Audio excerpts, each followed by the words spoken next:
in wind direction. You know, I want to switch off the lights, maybe. Alright? And if I don't switch off the lights, you know what the issues are. You go in, you try to keep a safe distance, and as you can jump in wind direction. You know, I want to switch off the lights. If they called you to come in, they called you, right? Don't just open the door and come in. You know why? Oxygen. There will be what we call the backdraft. The sudden rush of oxygen to space will form a fireball. If you will quickly energize the fire, and fire becomes bigger suddenly and blows. What you do is when you are the door to come in, you use the back of your hand to feel the metal part of the door, the handle. That tells you how close the fire is to the door. You're not the next of you or anybody. When it comes to fire, let's think of yourself. So when you say fire, no superstar anywhere. Otherwise, you get skin bombs. You first feel this handle from outside, from the back of your hand. If it's hot, my brother, fire here. It's close by. That means the heat is separated. If it's quite cold and you can grab, gently open and come in with your fire extinguisher. Don't come and leave the door. Does it make sense? You are fueling and you will. Remember again, I wrote radiation, I told you about radiation the other time. You told me that. So this man has come in, let's say he has done all this thing he said, he has come in safely. The fire is here. Let me hear. So let's stay back a bit. Tell me a moment. I have to pull the thing first. Okay. Then aim for the fire. Aim at the base of the fire, yes. Base. I don't know if it's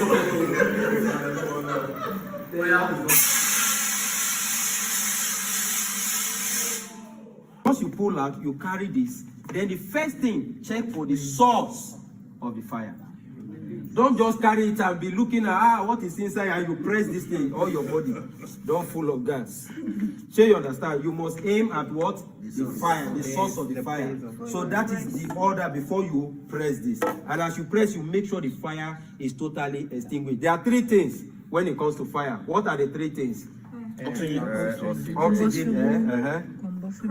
combustible material, and what? Once those three things is complete, Are working in a particular hall, they are always falling sick. And it is observed that the lightings in that hall, they are very, the illumination is very, very high in that place. And that is what is causing them to fall sick. What would you do at the facilities manager? Yes. So, but you want this tax to be done. What do you do? Did they have ventilation? Yeah, they have. Okay, yes, they have. Everything is night duty. Alright? Well, the lightning, you can get other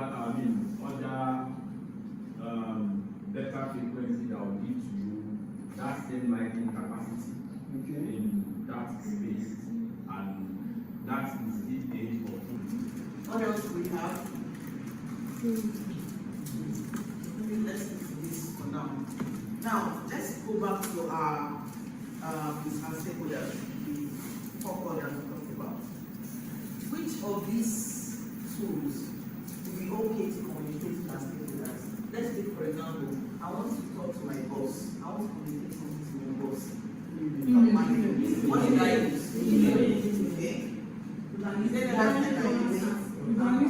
Then, do you need real-time updates or batch collection we use? What type of reporting will you need from the asset? Real-time is once the asset is being captured at your location, on your team, as I said earlier, you are seeing the result. That is real-time. You have several numbers of assets like ORIG. These are places that motor cannot even have access to. You have to use either fly with helicopter or you use. So you can have a generator there and you can monitor the condition of the generator and the palm of your hand. There are software that does that. Then you have the software, it tells you how many hours the generator has to run, what is the pressure of the generator, what is the frequency of the generator, what is the power rating. When you say that it's a client or customer might not be happy, job is done, that is the reason what brought the contention in the first place. So once the job has been done, the problem has been fixed, then you should be happy.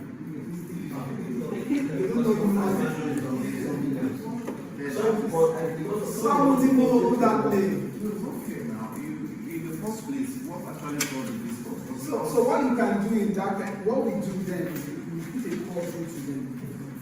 We call them, oh, the job has been done, blah, blah, blah. Yes. That Only the light. You are creating humidity in your space. So people will not know.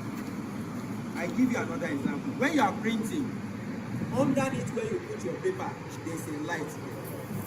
Why is the light there? We were called for a facility. If you did it, there's a record for you because the system is already in place. And please don't do performance appraisals or performance measurements in secret. It's destructive. I love the transparent performance appraisals. The Max-Migold, they have one reporting spreadsheet. Each person has his name there.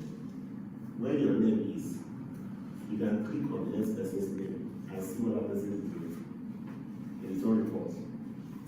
Each person's report is the only report they started the company. For you, when they hear say they carry you come out, they go fight, say they bring you back. So this other guy, when he had issues with the electrical, I don't know what happened. He was going to switch from NEPA to generator. As he was trying to switch from the transformer, there was a large explosion. Boah! The fire straight to his eyes. His whole face was burned within 1 second. As we were touching him, his skin was peeling off. We had to tell him not to leave him. We carried the guy to an hospital. That was so many years ago, close to 10, 12 years ago.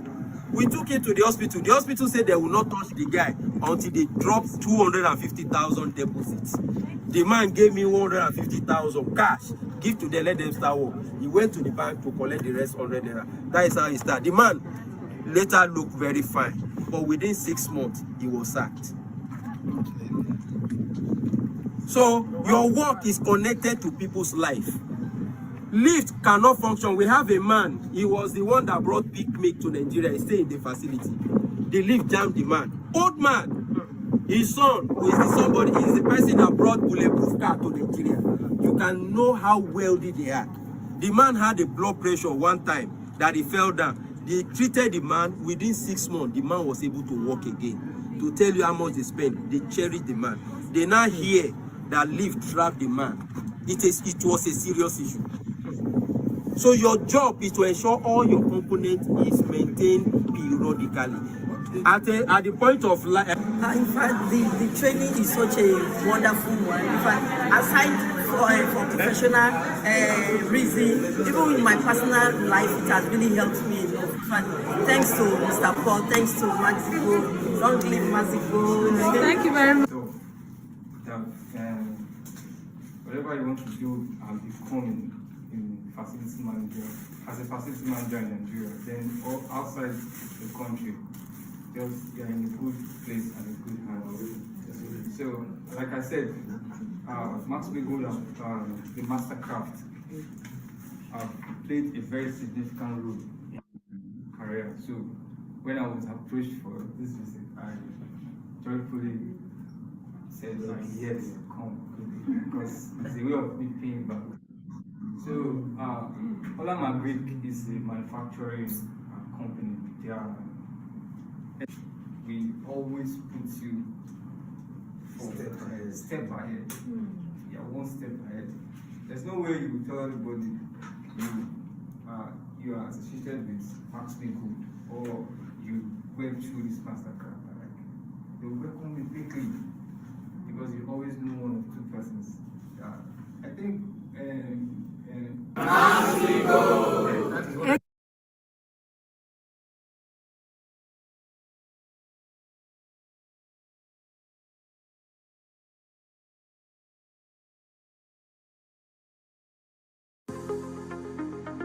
Hello everyone, my name is Olajumoke Okwajobi. I'm a graduate of Max-Migold Training Center. I graduated in the year 2020 and Max-Migold has been an excellent training for me. I went through this training and transitioning from an architect to a facility manager, and I totally enjoyed every bit of the training.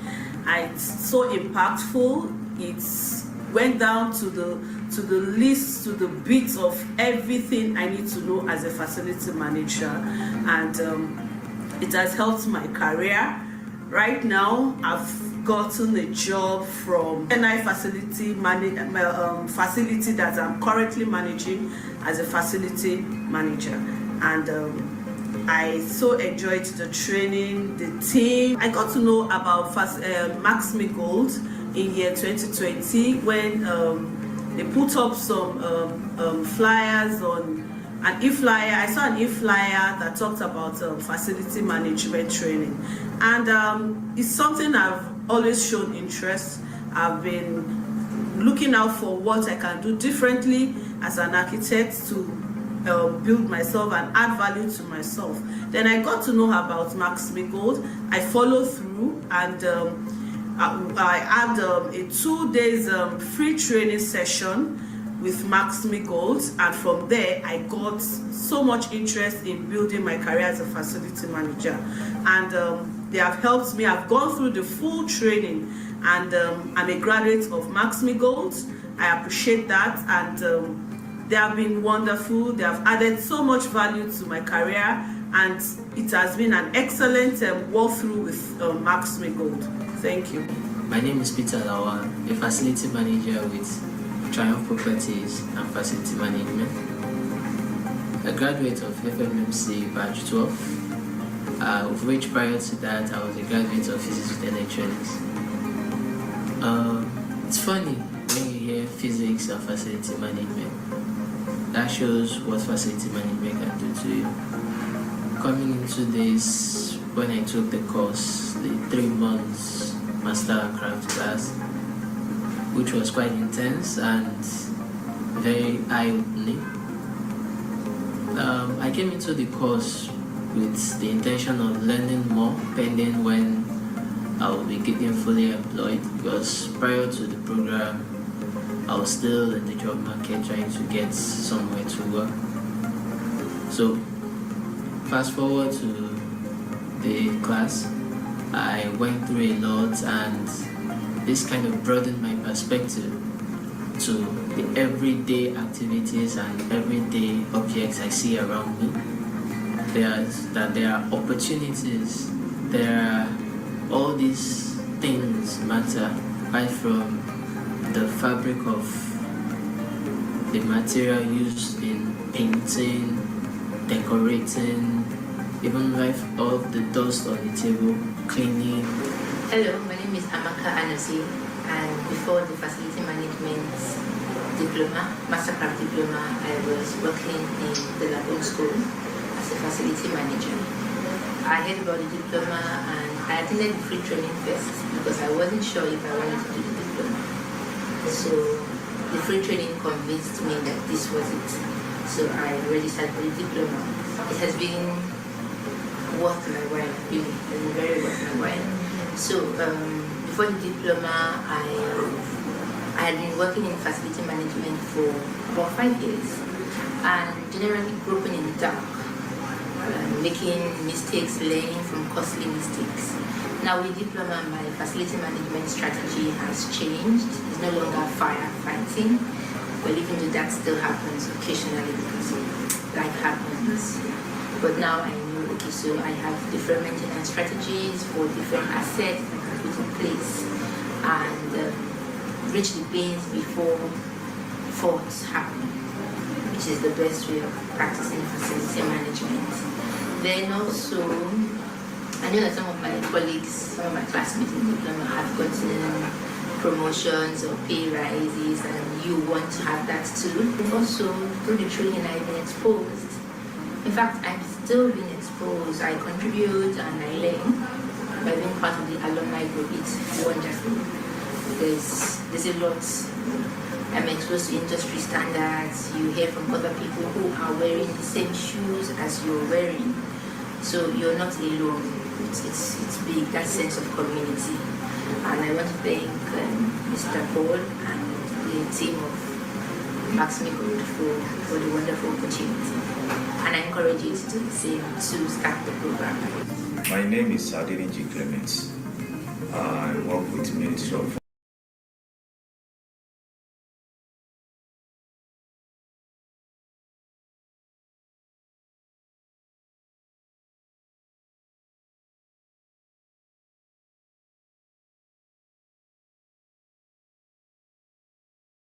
All right. Akin, are you there? Good afternoon, everyone. Yes, I'm here. Good afternoon, Mr. Ikelu. Good afternoon. I'm not sure people will join on this Zoom. I'm just supposed to present and go ahead, right? Yeah, they will surely join. So a lot of people like joining quite late. But they will surely join. So what time should you want me to start? Yeah, you can start. You can start right away, sir. Okay, so let's give them 105. Let's give them to 105. Let's see what happens. Okay. Yeah, because we're already streaming also too on YouTube also too. So we have some. Okay, you started. Yeah, so just you can start like maybe 105 or so. So if you want to give them extra 2-3 minutes. Okay, I'll do that. Let's give them 105. Okay, all right.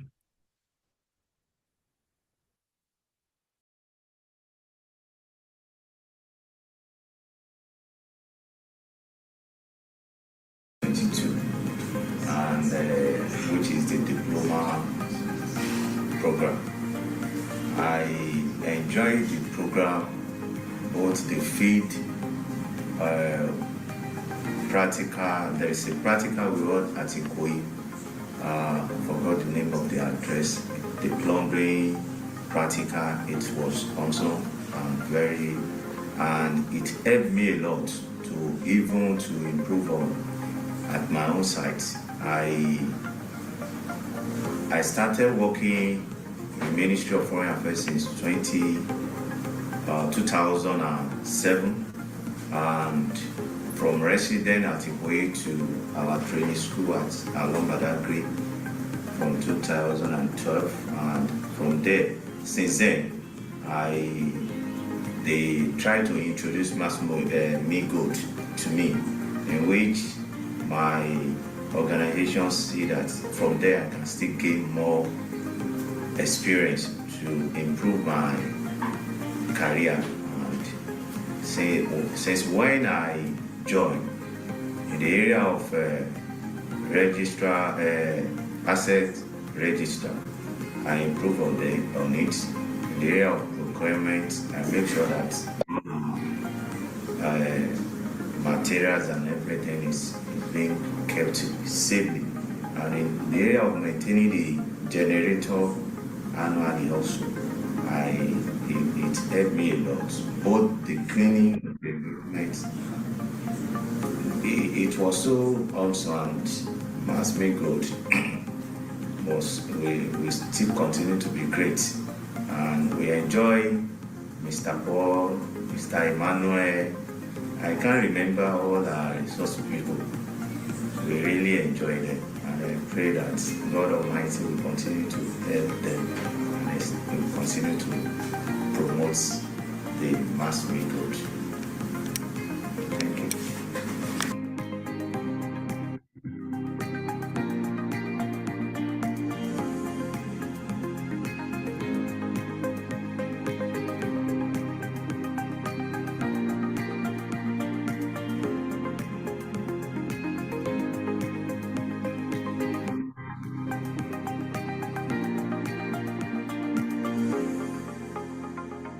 My name is Tosi Ogunlade. I'm an architect by profession. I practiced architecture for many years, but I needed to stay back home to take care of my kids for a while. And after that, I needed to bounce back into career. And I thought of picking up what I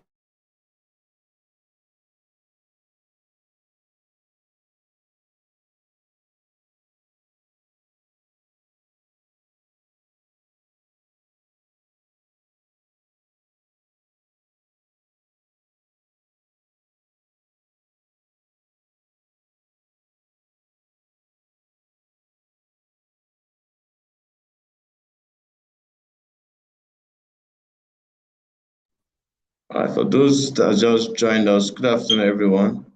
We'll be starting class today, Launch and Learn. I'll introduce myself.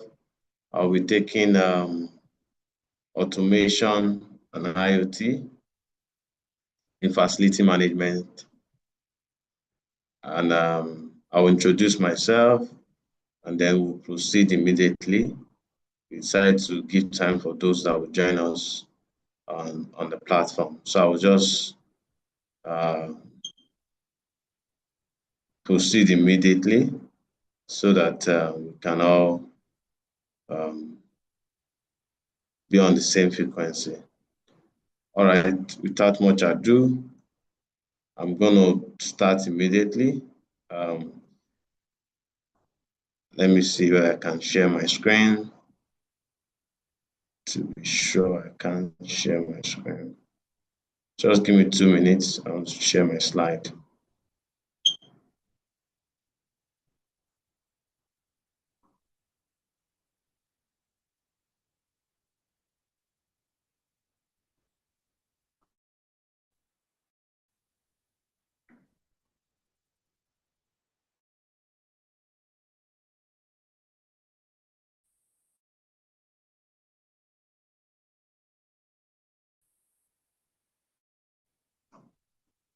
And then today, and I'll be taking your automation and IoT.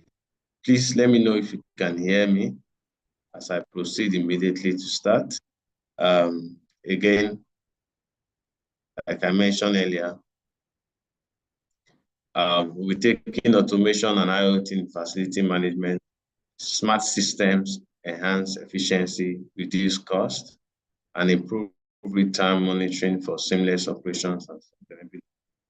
Again, we're looking at the objective of today's presentation is to understand the role of IoT automation in modern FM, is to learn how smart technologies improve efficiency, safety, sustainability in FM, is to explore real-world application of IoT-enabled system in HVAC, also identify cost-saving opportunities through predictive maintenance and remote monitoring, gain insight into data-driven decisions for optimized facilities. So invariably, we're looking at its applications, its benefits, and then identify cost benefits. As I've mentioned earlier, these are the cost outline.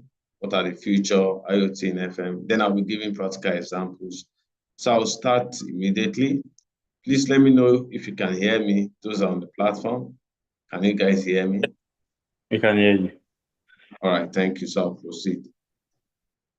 So I'll start with automation. If you can check your platform, I just sent a message there. How do you explain automation to a 5-year-old? And the reason why I sent that advertisement said that, hey, if you want to explain anything or you want to be sure you have understanding of any subject, find a way to explain it to a 5-year-old. So I'm going to take that approach.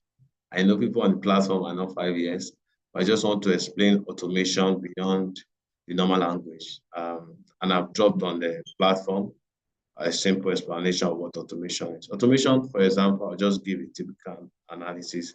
Imagine you have a robot that you have explained to how to build a block.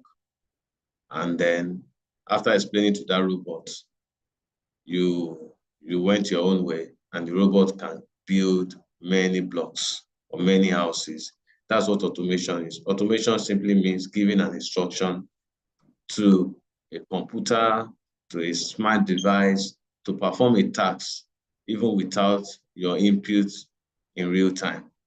Sometimes your input is needed, but it depends on your programming your instructions to that robot or to that computer. That's what automation is. Now, what's the Internet of Things? That's IoT. IoT is Internet of Things. Internet of Things simply means when you have devices connected over internet to communicate either to you or to a device of real-time information of what is happening to a particular machine or equipment. So let me explain. For example, let's assume that you plug an IoT is a device. First and foremost, a device to give real-time information about any gadgets connected to the IoT. For example, if you plug your IoT to your AC, for instance, that IoT will simply give information to you about the operating condition of that HVAC via internet. It means that when you're in your house, you can know if that AC is on or off. You can also know the temperature of the AC. You can also know what is sometimes you can even know the kilowatt consumption depending on the grade of the IoT. So that's what IoT, that's just the simple definition of IoT. So IoT enables predictive maintenance, energy optimization, and remote management. So introducing IoT enables automation. So IoT is that can give information about a device, while automation simply means giving an instruction either to that device to perform a task or operate in a certain condition. I'm going to give an example. Now you plug an IoT to an AC, an air condition. You can simply set an automation saying on whenever I get to my house, let's say maybe most times you get to your house by 8 p.m. You can set that once it's 7:50, AC, come on, so that at least before I enter my house, I'll not start using remote to put it on. You know, most time when you get to your house, that's where you want to on fan, you want to on that. And at that time, it takes time before you can actually enjoy that AC. So with automation and IoT, you can easily connect to that device, switch it on, and even ask it to operate at a certain temperature. So that's just a simple definition of automation and Internet of Things. Now, when you have all these connected to various devices in a building, that will give you what we call smart buildings. It means that various devices, gadgets, equipment in that facilities can be monitored, automated, managed remotely. That's what a smart building is. So an interconnection between an IoT, automation, and all other smart devices in a building is what brings or what evolves or what makes a building to be smart. So a building is not smart because it has internet. It's not smart because of the lighting. It's only smart because of you can actually connect to those devices, communicate to those devices, give instruction to those equipment, whether you are there or you are not there, or you're also aware of the operating condition of those equipment in the facility. That's what makes a smart building. And without IoT and automation, you can never have smart building. Now we have gone to the point where AI is also being introduced into this system. And what automation, IoT, all these devices can be controlled using BMS, which is Building Management System. It's a software where you can also have, this device must be connected to a software. So sometimes you have different software connecting different IoT. But your ability to galvanize all the softwares of these equipment and devices and have it on a single platform is what you call a BMS system. So in a BMS system, you can check the automation, you can monitor, you can manage, and with AI, you can also even do predictive maintenance. So I'll go straight to why automation and IoT. Why? And I'll give a typical example of why before I give all the explanation you have there. Number one is that automation enhances efficiency, routine tasks, and optimize resources. I'm going to give explanation of why this happens. One, you cannot make quality decision if you don't have adequate information. Any information or decision you make without quality data or information, it will not be accurate. So that will affect your efficiency. Again, it helps you to predict some of the maintenance you need to carry out so that you reduce downtime and repair costs. For example, once I explain all this, I'll give typical scenario. It also enables real-time monitoring for better decision-making and risk management. Supports sustainability through energy optimization and waste reduction. Increase occupant comfort, safety, and overall facility performance. Now, let me go through a typical scenario. During the COVID period, you know, for us now as facility managers in Nigeria, I'm going to try to bring it at home. Most of our equipment, generator, water treatment, most of them are manually operated. And once we are out of sight, we don't know what is happening there. For example, during the COVID period, a lot of facility managers were not able to manage or know what is going on their site. They only rely on the technicians that are there. And some them are not even there. They will test security to give you information. So if you have automation and IoT on your site, there are some sites that you don't even need a facility manager to be there. So thereby you have optimized resources. There are some scenario where you don't need 5 securities, 10 securities. If you have automated your security system, you have a camera that is automated. The faces of people there have been configured. If they are strange faces, there should be a trigger. So why will you need 10 securities to be there? If you have 360 cameras that are IoT enabled, that can give you real-time information. For example, I'll say this. I have a friend that manages construction sites. He's in Lagos, but manages a construction site in Uyo. And I asked him, how are you able to cope to know what is going on, the number of iron they bring on site, the number of sand they bring on site? He said, no, there's no problem. All I have is, he has a smart CCTV that is on that site and operates 24 hours with solar system, has a SIM card, sends him screenshot, information with time to time. So when there's time for them to bring in the iron, they will face the camera and they will be counting and they'll be seeing it live. And as people are going out and coming in, they are giving him information. So that night I said, I don't believe you. So what did he do? One of the security guy walked past the camera and he called his name right in front of me in Lagos and called his name. He said, Musa, where you go? The guy responded to him. This I'm telling you is live. It's like they are communicating via Zoom, but it's not Zoom, it's camera. So with automation and IoT, you could optimize resources. You don't need to have 10 security. You only have one Musa guy that is there just to ensure some things. Now, in terms of predictive maintenance, you could also set your IoT that, for example, I'll use for your AC. You can set that once is your generator, for instance, I'll put that now. Once your generator has run 2 hours, it should send you a trigger immediately. Or once you see that your temperature is dropping below a certain level, or your temperature is rising above a certain level, it should send you a trigger. What happens is once you get that trigger, you can proactively act and not wait till that equipment will fail before you take any step. So that's what the predictive maintenance will do for you. So you can even set up the algorithm to say that once you observe the oil level at a certain rate, please shut down. Don't even work. Generator should not work. Once you observe some certain parameters, just shut down.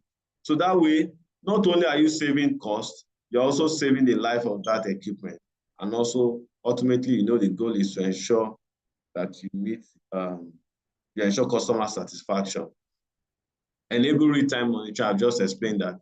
Sustainability through energy optimization. When we optimize energy, IoT can be set for your HVAC, can be set for your lighting system.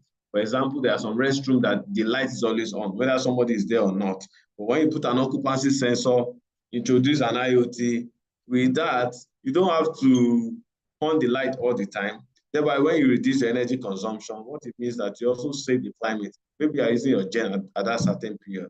You reduce the number of hours you use the gen, or you reduce the number of load on that gen, thereby saving the environment. Increase occupant comfort. I was explaining to some set of people that I was having some training with.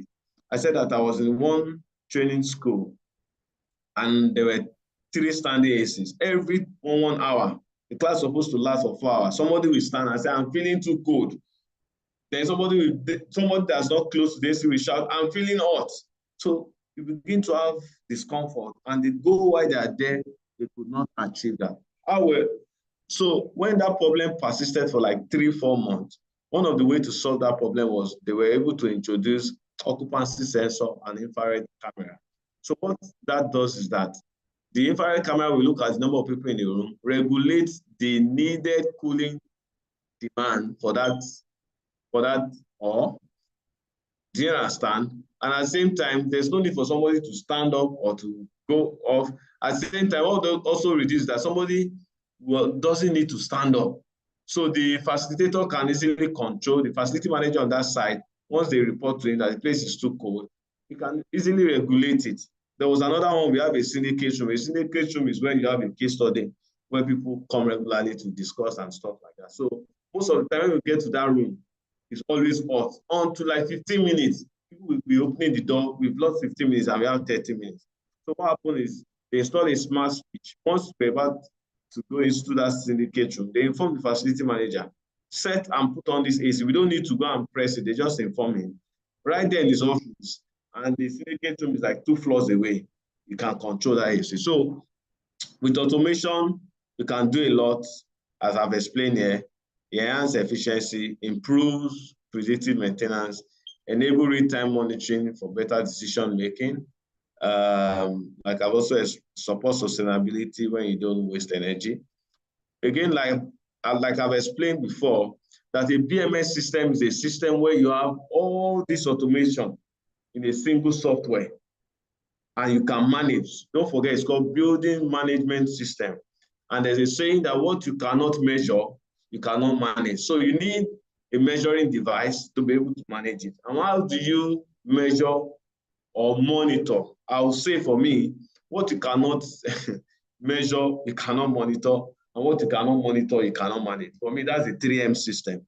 And if you have that monitoring system, measuring system, then you can have an effective management system. So when you have all these devices, your lighting is connected to a smart device or a smart switch, your door is connected to a smart switch, your lighting, your HVAC, even the humidity, the temperature of the room. You can visualize any room, anywhere you are as a facility manager. You don't wait for them to call. There was a time, I think, long time ago, maybe 7 years ago, I was managing an high-rise building. Every 2 minutes, they would call me, I will come down. And when you get there, what they are saying is different. When easily I can control it from my office or make decisions, but I can't do that because they don't have effective building management system. For example, again, you have to take the deep stick every morning. Somebody has to climb, and the diesel tank is very tall. So one, there's a risk. Some of the technicians will have to climb the ladder because it's like that 3,000 standing cylindrical tank. So this guy will climb up. Imagine those 3,000 you have at the back of diesel tank, and you now have it standing vertically. This guy will have to climb, put a deep stick. So the risk is much. And sometimes when the weather is not favorable, they can't measure it. And they gave instruction that you must measure 6 o'clock every morning. So the day you have bad weather, what happens? You can't get information. So with a building management system, you have a software where all these devices are connected there, and then you can easily monitor them. Like I said, you can monitor and adjust your lighting system, monitor your HVAC systems. I think I've moved a little bit. Sorry. I think my device is now on automation. All right, so back to the building management system. Yeah, enhances energy efficiency, I've mentioned that. Provides real-time monitoring. You can monitor. I hope you guys can still hear me. Please, if you cannot hear me, let me know. So that I can hear you. Can hear you. All right, so please, often, if you cannot hear me, just give me a quick feedback. And if you can hear me, always give me a thumbs up. So it improves occupancies, comfort, safety. I've mentioned all that. Now, the beauty of all this is you can track information over time. I'll give you another scenario. I'll keep using HVAC because it's something that's relative for us. You can track how often does a particular device fails or you have a downtime. And if you observe that there's a particular AC that is always down, what will happen is you can make decisions. Example again is, for example, you have your generator, you are checking your reading. You can check your peak time. You can check your off-peak time. You can check your diesel usage trend. You can even make decisions from your usage of your electricity, from your usage. In fact, at a point, we observe that during the evening when people are not there, our energy just is high. Why? We observe that there's a particular manager that will put on all the AC in that floor, and he's the only one there. And then we're wasting energy. So what did we do? What we did was, now once it's 6 o'clock, people have to go around and be switching off. But imagine you have a BMS system. You set it up. Once it's 6 o'clock, shut down. Anybody that needs his AC to be on, send an email. Right there in our office, we put it on. So you can make some decisions, quality decisions, if you have a BMS system.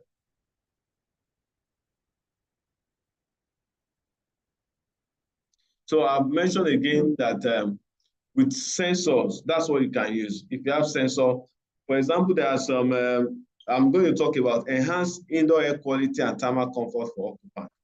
Now, most of us don't even know the quality of air inside of our managed facilities, except you have a smart sensor that can tell you the quality of air, the CO2 level inside the room. You can be able to know, this level, something is high. I think there was a building I also managed that they have to do, I think it's 40,001. They will come to that place and measure the indoor air quality. If it's not good enough, they will not give them that certification. So with smart sensors like this, you can begin to monitor what is the indoor air quality. And if you don't have good indoor air quality, there's something called sick building syndrome. You are going to have that issue because there will be either viruses in the air and stuff that will affect people that they are inhaling, and they fall sick often. So sick building syndrome is a syndrome whereby a certain set of people fall ill in a building often. How many of us check the number of times people visit the hospital or they are ill in our building? So if you observe that every time either somebody in your office will fall ill or something, you need to track it. Is it coming from your building or is it an external? If you have mold, that can also affect you. No, so I've mentioned that with smart sensors and with smart sensors connected to HVAC, your lighting system, we have mentioned it again, you can actually manage, measure it, and then monitor. Then you can also look at your carbon footprint. I'm sure again, one of those things I also observed, and I'm going to say that, do you know there is a certain noise level your generator should have? How many of us monitor this decibel? So if you have a smart sensor, it's not that you now put something, plug something in your ear and be hearing boo, boo, boo, boo, boo. A lot of our technicians, one day, one of the hazards they will face as they grow is that some of them will be having deafness as they grow old because they are exposed to noise level that is not acceptable whenever they're in their generator room. So we need to also check the noise level. Are we polluting the environment? And all this we can monitor, measure if you have sensors that can help us. Now, I'm going to talk about one of the major issues which I told them on site is how many of us also have what I call diesel smart sensors, IoT connected to our tanks, water tank, our diesel tank. Do you know the number of water you consume in a day? If you observe that the number of water you consume in a day is maybe 20,000 liters, and there's a certain day you are consuming 40,000 liters, definitely there's a leakage somewhere. Your pump needs to work more than your norm. So you know there's a problem. The same thing applies to your diesel.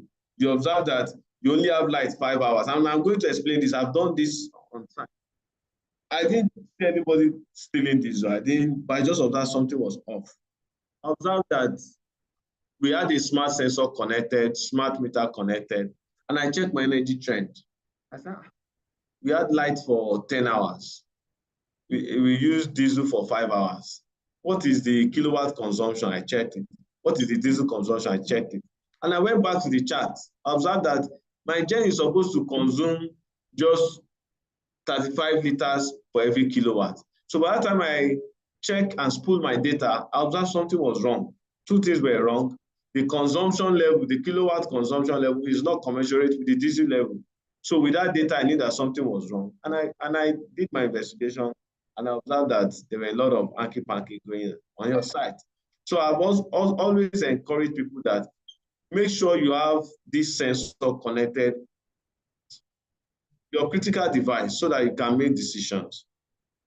Now, we're in the era of AI. I'm going to move straight to AI. We know everybody know about DeepSeek, ChatGPT, Perplexity, Gemini, Meta AI. AI is even now connected to our WhatsApp. So you actually see that everywhere now we're in that era where we have we're in the era of artificial intelligence. And what is artificial intelligence? Artificial intelligence just simply means you take some level of instruction, pass it to the computer, and ask the computer to look at that algorithm and predict or make decisions based on that information. So AI cannot work if you don't pass in information. AI does not think by itself. It works based on quality data you have sent to it, and you have sent the algorithm.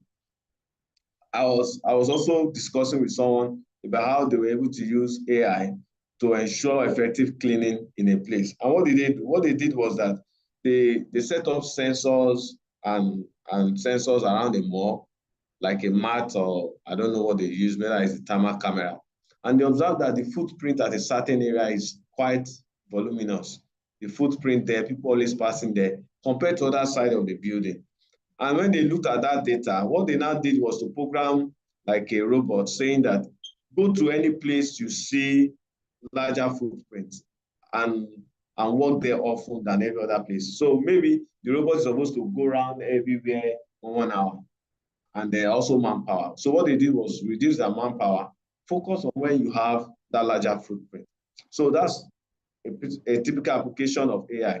And there are so many applications of AI in the built environment. I'm currently working on that. There are so many, but I would just like to limit it that. So if you introduce AI into your car farm, you introduce your AI into your CMS system, you can predict a price. You can even send and ask or query, why is this equipment always failing? You will look at all the past failure. You will look at the records. You will look at the manuals. You will look at the specifications and say, this equipment, for example, maybe AC is not supposed to do more than 5 years. And you observe that this AC keeps failing. Because you have introduced an AI, you don't need to be asking. It will just give you a report. So AI helps to detect equipment failure before they occur, analyze historical data. Don't forget, no AI can work effectively if you don't have accurate data. That just takes us back to having efficient data collection system. If your data is not correct, your AI will not be correct. There's so many information I have sent into this ChatGPT, and it's absolutely wrong. But I'm sure over time, as people start feeding it information, we'll be able to aggregate data, because computer is an algorithm. An algorithm is a way of thinking, saying that it's like I say 1 + 1 is 2, 2 + 2 is 4. Then the computer will look at it, will just think and say 3 + 3 is 6. By following that routine or following that pattern. So AI just follows a pattern based on the information it has. And imagine you just have AI. Again, how will you feel if you have AI connected to your IoT? When diesel level is low, send information to your diesel supplier, he receives, check the diesel, and you are not involved in any of the process. He checks your wallet system, pays it, send you trigger, and you are not involved in any of the system. That's how far AI can also go to. So AI is actually effective for predictive and proactive maintenance. Now, I've mentioned automated lighting and HVAC control. If you have an automated lighting, you can also set and say once maybe everybody leaves the office by 6 o'clock. So instead of going around and doing you just set it up. There are smart switches now. It has even been, it's more easier than before. Now you have smart switches that can measure both your consumption per square meter or per office. This is my office now. If I connect the breaker controlling the lights in my office to a smart meter, I can typically know what I am consuming in my office. And if I connect a smart switch to my AC, this one that is above my head now, I can set it. Most of the time when I get to the office, I'm always feeling hot. I say, go on this AC for me. On my way, I'll just set. I'm going to get to office by 10. Once it's 9:30, put on this AC. Once it's 4 o'clock, turn it off. So automated lighting and HVAC the advantage is same as we have mentioned. It can help you to optimize your energy usage, and you can check the real-time data. Helps you to reduce the utility cost, because again, I also mentioned automated lighting for street lights, where you have a photo sensor connected to your street lights. When there is, nobody will just go and put it on. The light will only come on when there's no daylight, except you want to put it on manually. And you know what that does for you? It saves you power. Imagine the person that's supposed to put it off is not around, or has issue, or has running stomach and is spending hours in the toilet. You're going to waste your energy. So when you automate this system, automate the timing. In fact, it has gone to the point that you can automate consumption. You can automate consumption. You can see that once this thing has generated, this AC above me has exceeded 200 kilowatts for a whole day, shut it down. Let the person go and find AC. But that's not the goal. I'm only telling you what you can do. You can improve occupancy sensor, occupancy comfort. Maybe I'm feeling very hot. Automate it and say, operate this HVAC based on my demand.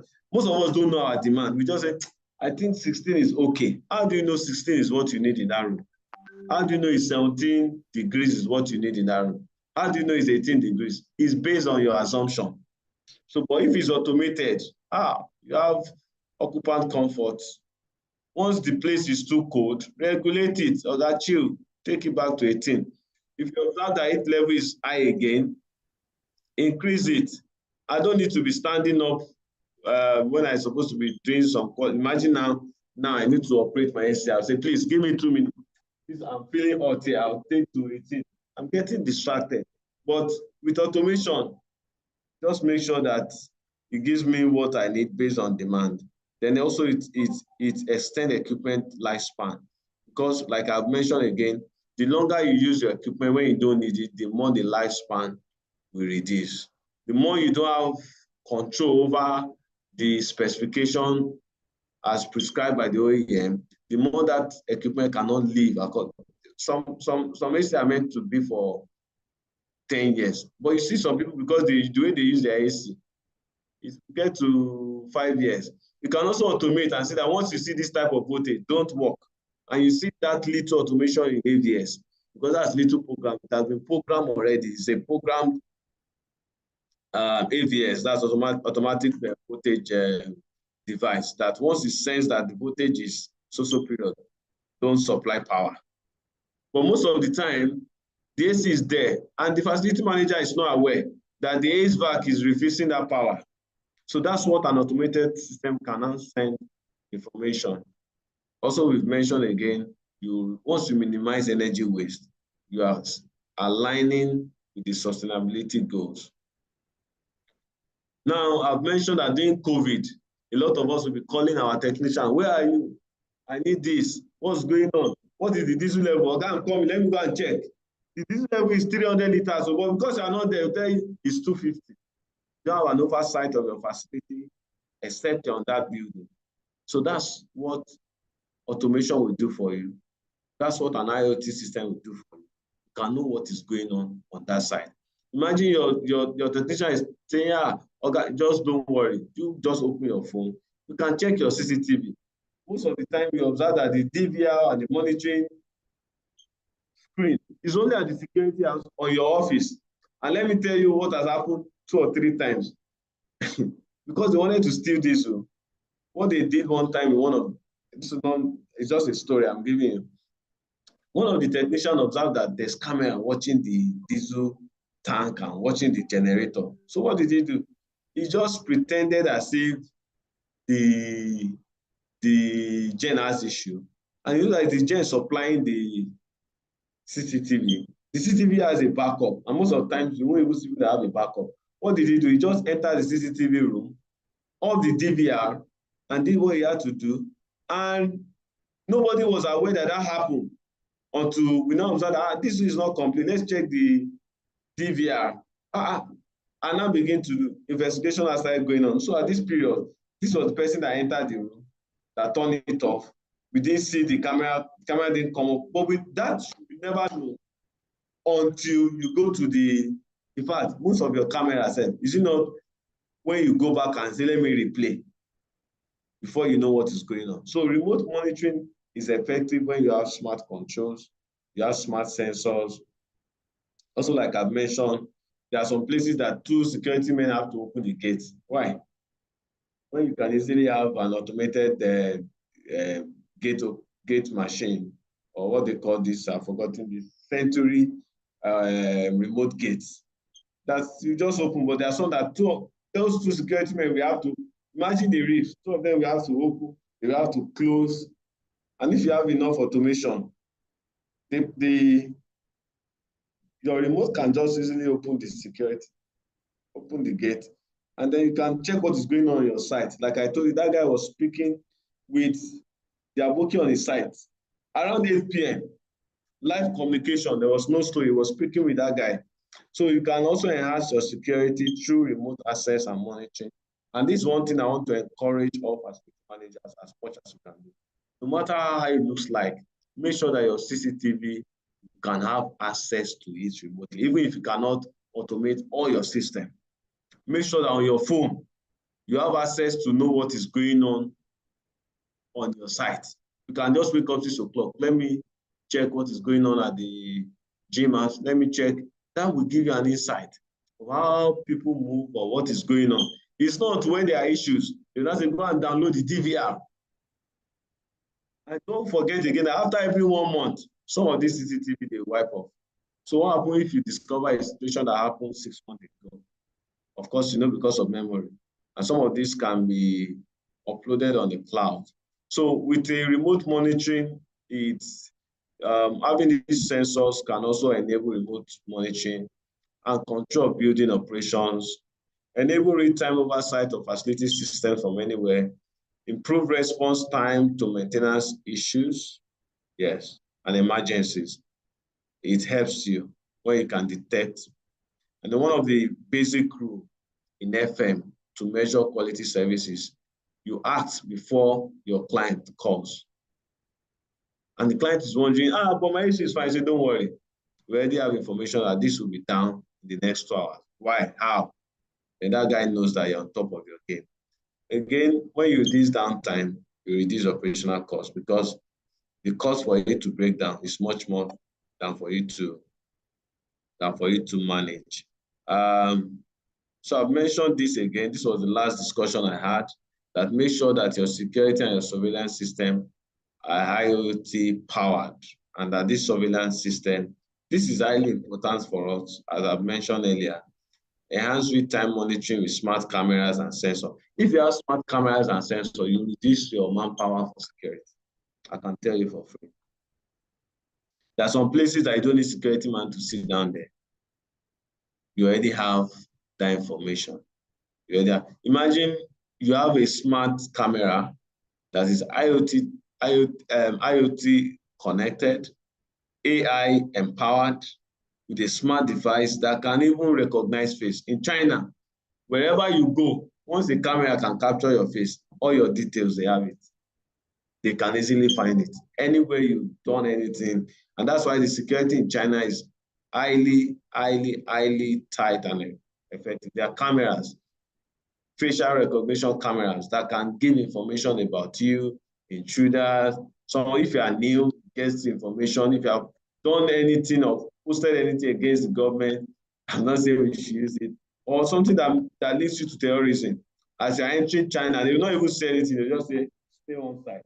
Because that camera has been connected to artificial intelligence to look at all your information and look where you might possibly be a threat, either by your conversation, either by your records, and as a result, they're watching you closely. They're watching you what? Closely. So that's why it's also good to introduce cameras with although this, like I said, is a work in process, that AI enabled. You can also put an algorithm on a camera when it detects. In fact, there's some camera, like I mentioned, some I'm working with. You can have infrared cameras connected to your data center or to your power room. If you observe that there's some level of heat level in a breaker, it will trigger an alarm to you to let you know that this breaker is already failing, because you shouldn't have that amount of heat from that section. Or if that camera, like I said, is also a thermal camera, IoT powered camera, if you observe that there's just water leakages around the wall, you can scan the wall often, scan some areas where you know that you have your piping. And once it sees that, it scans like every 1 hour and sees that there's a place where there's accumulated water within the walls, or it can trigger and tell that I think there's something going on.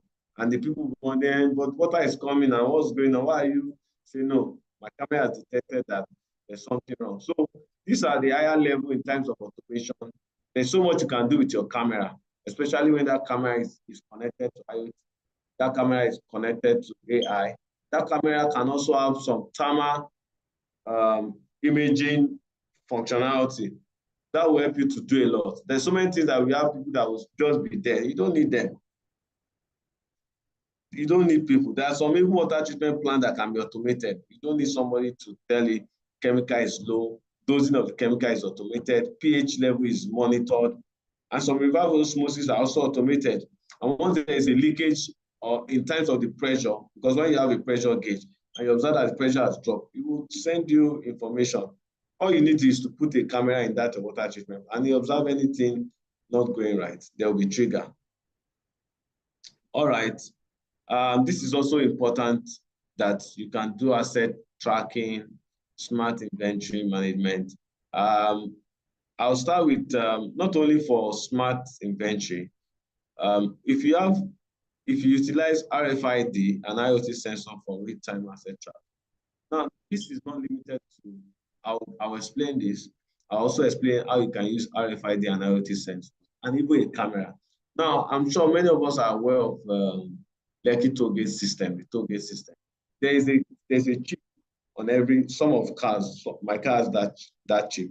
Once I approach that gate, I don't need to go and pay, especially when my account has some money inside. So I don't need to wait for that long time, go and pay and all. So my delay time is very low. So they have a place where that is segmented for people that have a card, so that you don't follow the normal route of people that are bringing 200 naira, 100 naira. You can see that system is not even effective. That's why you have so much traffic on that Lekki toll gate, because people just have. But if they automate it, the way you use your card for PLT, the way you use your card for the train and other system. So with an RFID, you can also have a system in your facility that can enhance security.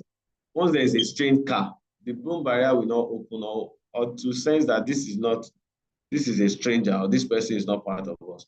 Now, in terms of asset tracking, I'm going to also explain how you can use this RFID separate.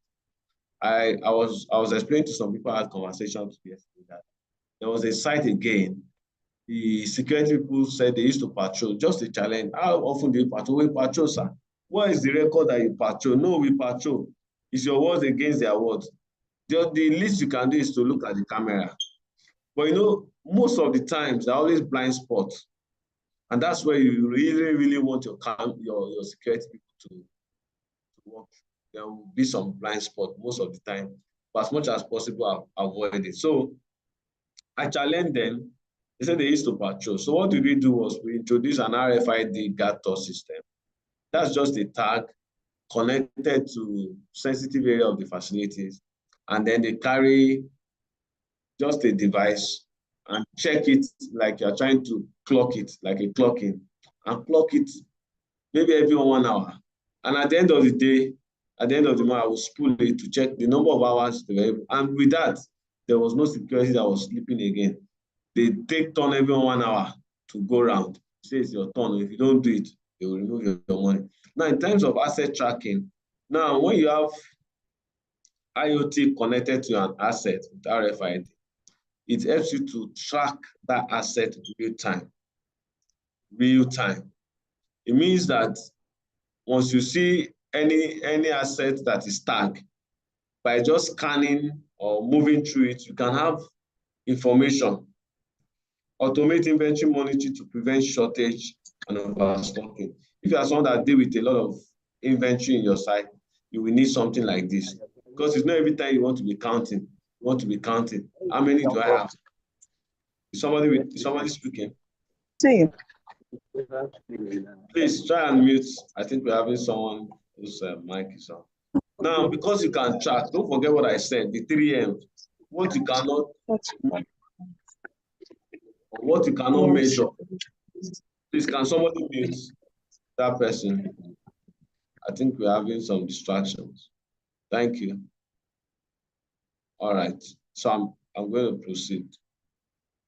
Please mute your mic. Now let me proceed. I said improve asset lifecycle management with predictive analytics. Predictive means before there's failure, you're already acting.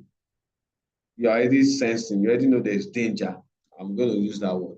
Now, if what you cannot measure, you cannot monitor. What you cannot monitor, you cannot manage. And what you cannot manage, you cannot improve on it now.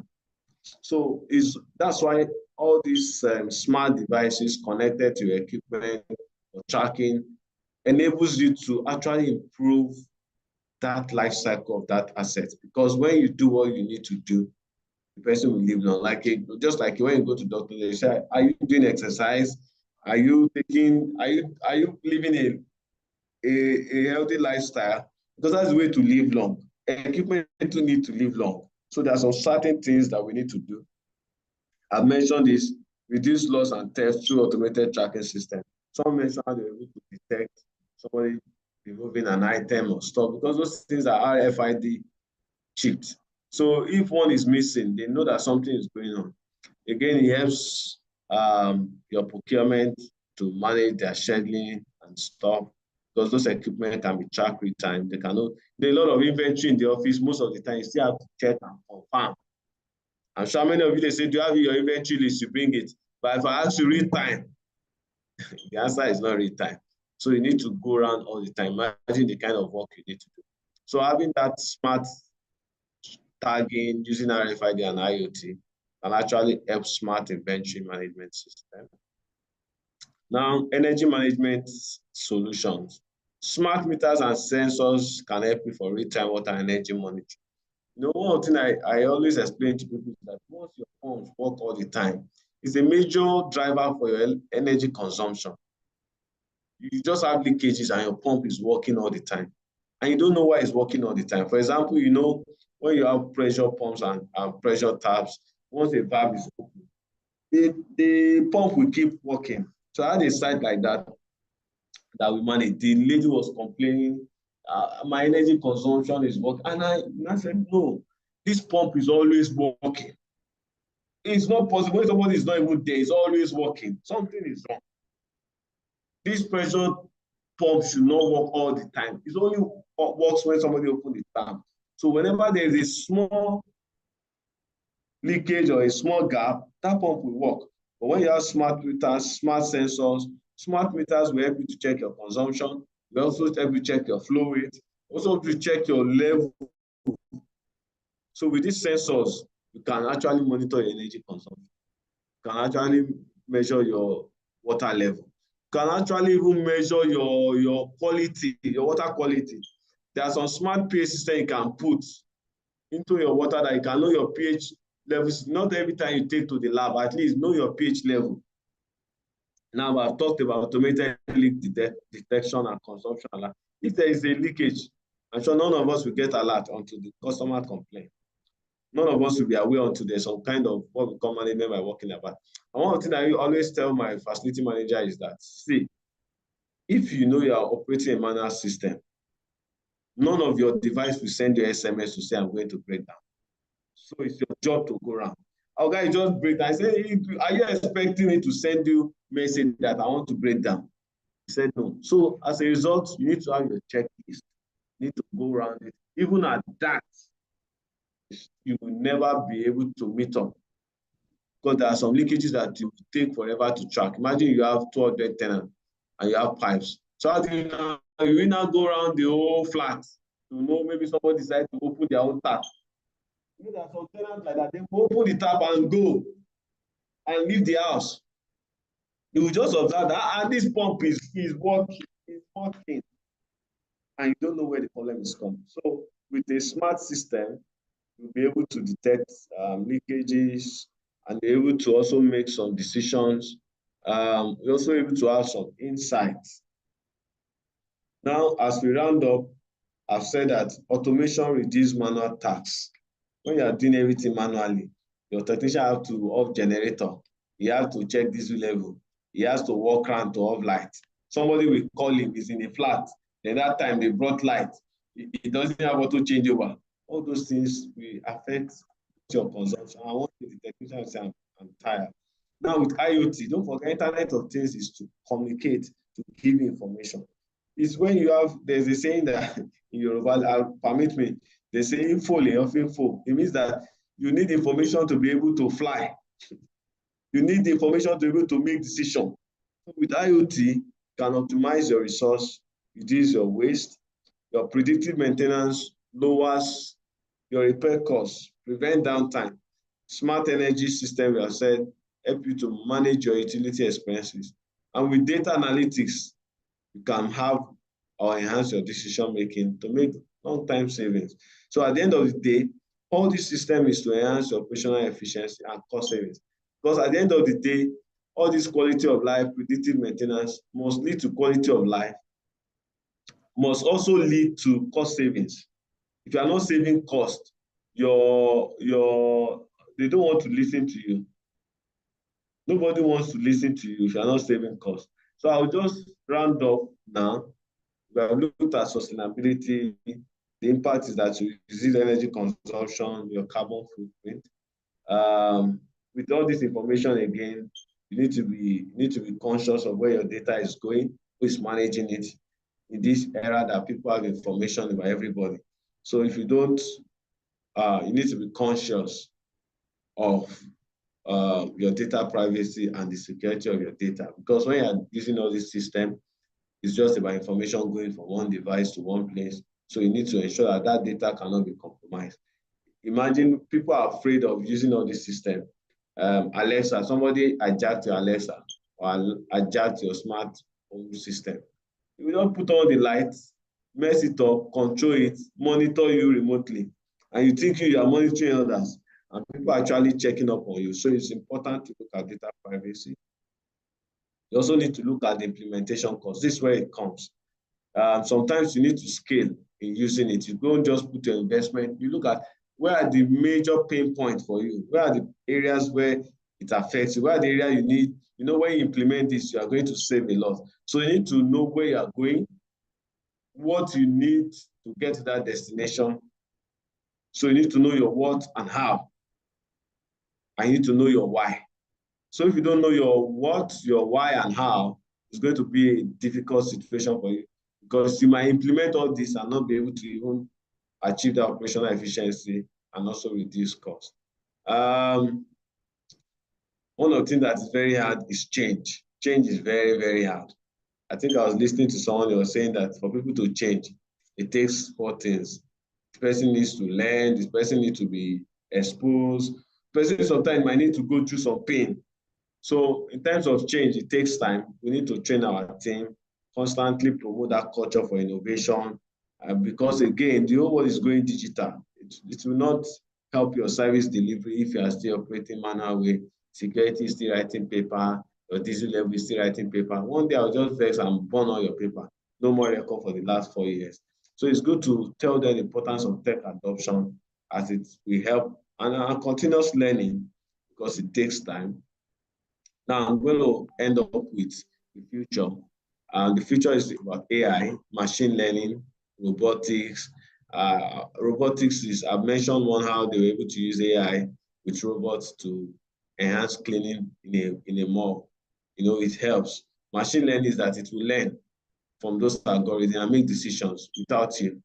And that's what's called generative AI. It doesn't need your input again. It has gathered enough data to make decisions. So, and robotics, we know there are some inspections that we need to do. There are some areas that you don't need to enter. You know, most of these days, people wash underground tank, and it's very dangerous. You can have a robot that goes in, clean it, pressure water, and nobody needs to enter that space to risk their life.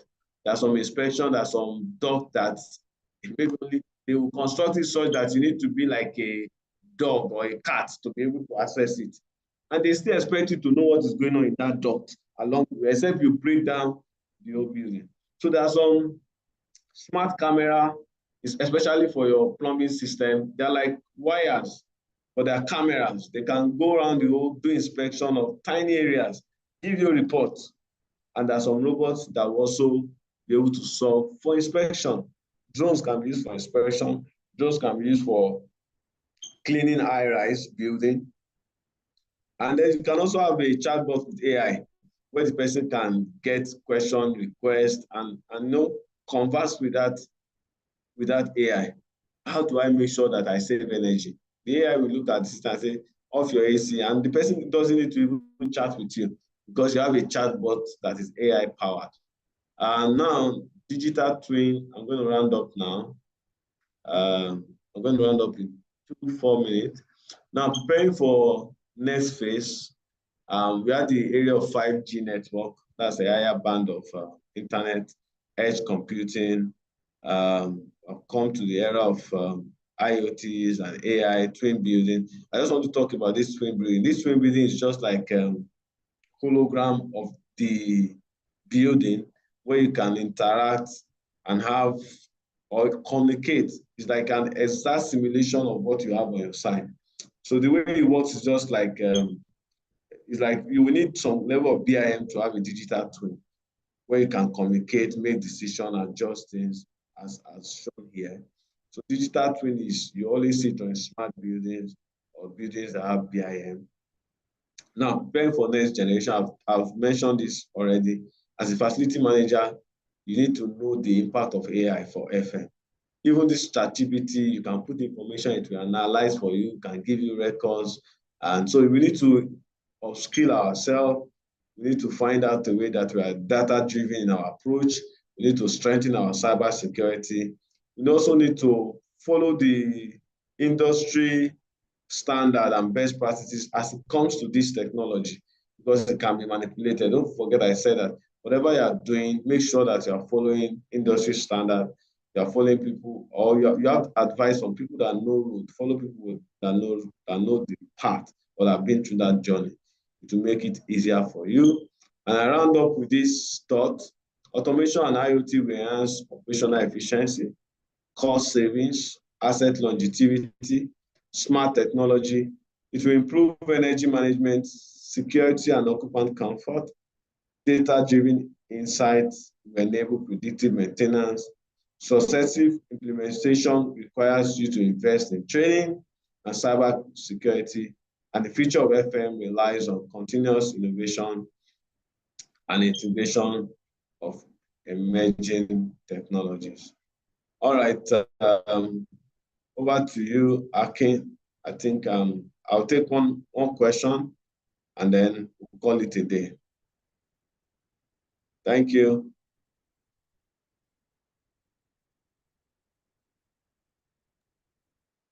Thank you so much, Mr. Ifeoluwadayo, for the training.